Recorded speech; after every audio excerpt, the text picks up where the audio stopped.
यह कहानी एक छोटे से गांव के किसान रामू की है। रामू बहुत ही ईमानदार और मेहनती किसान था, लेकिन वह हमेशा अपने खेतों में काम करता और किसी भी चीज़ को लेकर चिंतित रहता। उसके पास बहुत बड़ा खेत था, लेकिन पिछले साल उसकी फसल खराब हो गई थी। इस बार वह पूरी उम्मीद के साथ अपने खेतों में काम कर रहा था, ताकि वह अच्छा मुनाफा कमा सके। एक दिन गांव में एक व्यापारी आया और उसने रामू से कहा।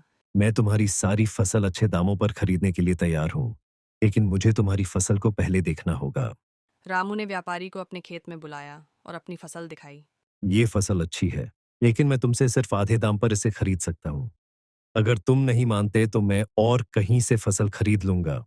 रामू बहुत सोच में पड़ गया, क्योंकि उसे अपनी फसल बेचने की बहुत ज़रूरत थी। वह जानता था कि अगर वह इस ऑफर को न स्वीकारे तो उसकी फसल पूरी तरह से खराब हो सकती है। लेकिन रामू ने व्यापारी के ऑफर को ठुकरा दिया और कहा। अगर मेरी फसल की असली कीमत ज़्यादा है तो मैं तुम्हें कम कीमत पर नहीं बेच सकता।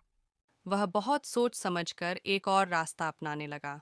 उसने अपने दोस्तों से मदद मांगी और गांव के दूसरे किसानों से भी सलाह ली। कुछ दिन बाद रामू ने फिर से व्यापारी से बात की और कहा। अपनी फसल को सिर्फ अच्छे दाम पर बेचूंगा और अगर तुमसे नहीं बन पा रहा तो मैं खुद बाजार में बेचने का प्रयास करूंगा। रामू की समझदारी और आत्मविश्वास ने काम किया। व्यापारी ने उसके साथ अच्छे दाम पर सौदा किया और रामू ने अपनी फसल बेची।